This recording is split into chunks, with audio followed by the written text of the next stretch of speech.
nasugatan na itong nasa 7 katao matapos nang magbanggaan itong isang sasakyan, partikular ang isang SUV at isang truck na naglalaman nitong mga ipa dito sa pambansang lansangan na bahagi ng Barangay Silawit, Kawayan City, Isabela. Pati nga sa mga initial information na nakukuha ng Bombo Radyo Kawayan mula dito sa driver nitong nasabing truck na naglalaman nitong mga ipa, Bombo Jamaica at sa ating mga kabombo ay pagawing timog raw siya sa bahagi ng Alicia Isabela at nang makarating nga dito sa bahagi ng Barangay Silawit, Kawayan City, partikular dito sa tapat ng isang establishmento, partikular dito sa Fowers Astro Sales and Trading Corporation o malapit na rin ito dun sa tanggapan ng Sentro Kawayan City or City Environment and Natural Community Environment and Natural Resources Office dito sa Kawayan City ay doon na nangyari itong aksidente.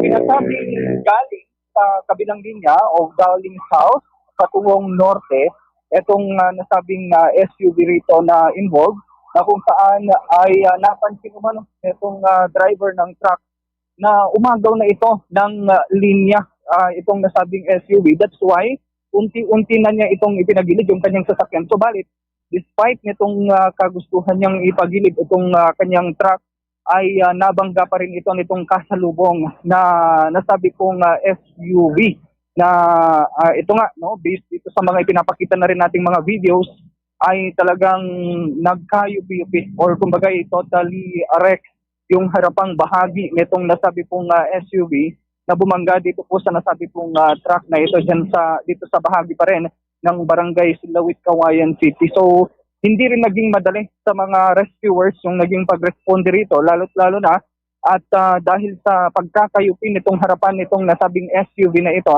ay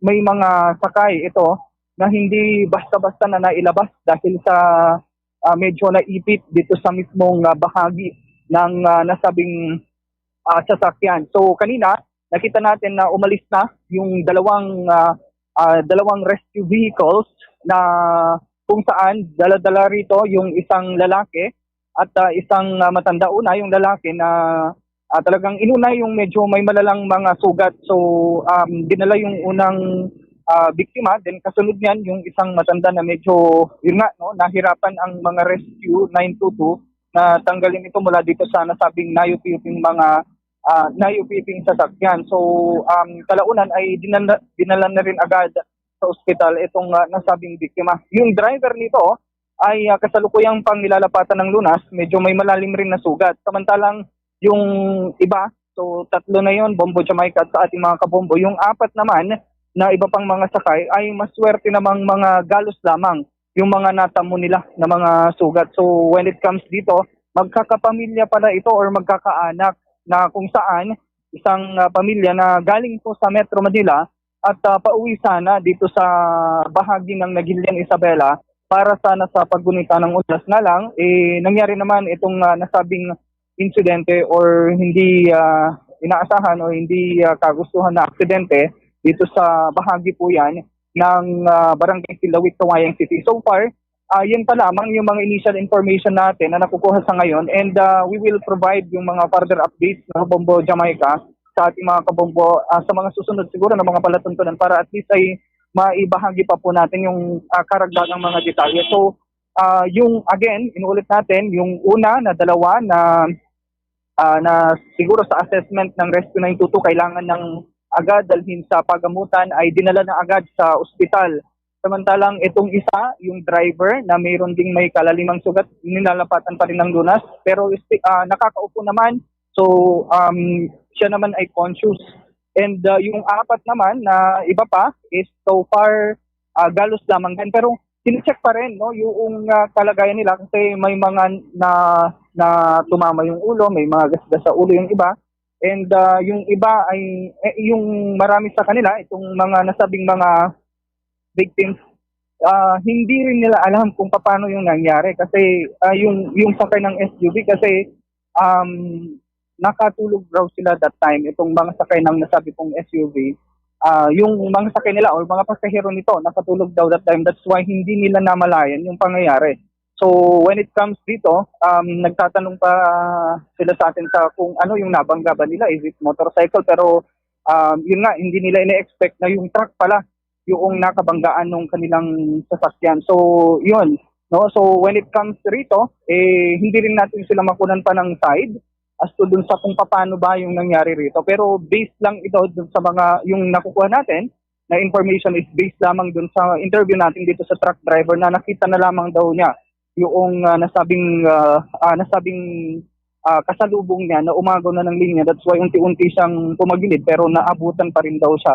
At kaya nga naging malakas yung impact, umaikot pa yung nasabing SUV dito sa mismong pambansang lansangan na ito. So as to dun sa driver ng SUV sa ngayon, hindi pa natin siya makausap ng gusto kasi nga siya ay nilalapatan din ng lunas. We understand na talagang nilalapatan din siya ng lunas sa ngayon ng mga members ng Rescue 922. Though siya naman ay nakikita naman natin ay kumbaga conscious naman siya at nakakausap naman. Hindi naman kagaya dun sa ilan sa biktima na kung saan, yun nga, no, talagang kailangan ng dalhin agad sa ospital. So hindi na rin natin na kita ng gusto kung paano yung sitwasyon ng unang mga dinala sa ospital, especially as per assessment ng Rescue 922 ay kailangan kasi ng medical attention itong iba pang mga victims na nauna na sa ospital. So yan, no, sa ating mga kabombo, sa mga listeners and viewers natin,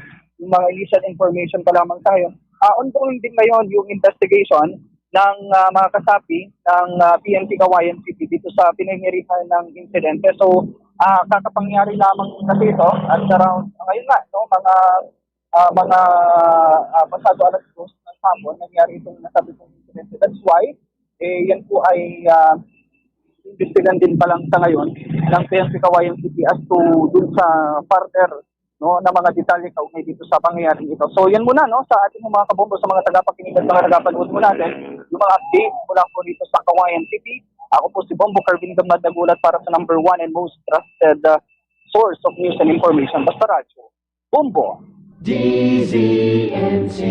Bombo Carvin, dun sa nababanggit mo na yung impact na nagpaikot-ikot pa yung SUV, buti walang nadamay na iba pang mga sasakyan na bumabagtas din dyan sa pambansang lansangan na yan, Bombo Carvin? Thankfully, Bombo Jamaica, wala naman. Wala naman tayong nakikita na iba pang mga involved vehicles. Aside from these two na truck, isang truck, alam kong kung may imagine mo yung truck na naglalaman ng mga iba, ito yung truck dito is may tatak na CGC Gray. Rena Mercedes, kulay blue to, Bombo Jamaica. Yung SUV na involved ay itim na SUV, no, na kung saan ay until now ay may mga kwenta rin ginagawang pag-check dito, pag-investiga dito sa pangyayaring ito.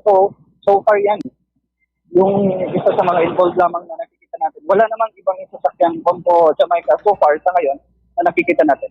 Pero hindi naman nasugatan itong driver nung truck? Yan yung magandang balita, Bombo Jamaica, dahil tinanong natin siya kung meron siyang pahinante. Wala. So wala namang nasaktan, hindi rin nasaktan yung driver, and wala rin nasaktan dito sa bahagi ng truck.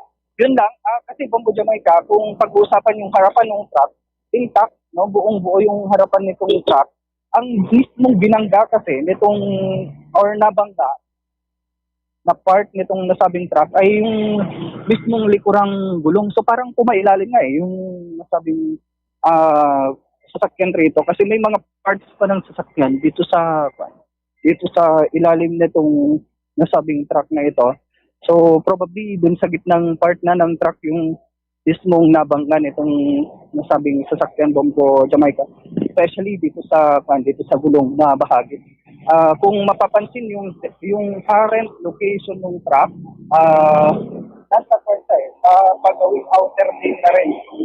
So hindi galing sa inner lane, pagawing outer lane na rin. So papagilid talaga yung nasabing truck, kaya lang yun, nabangga ito.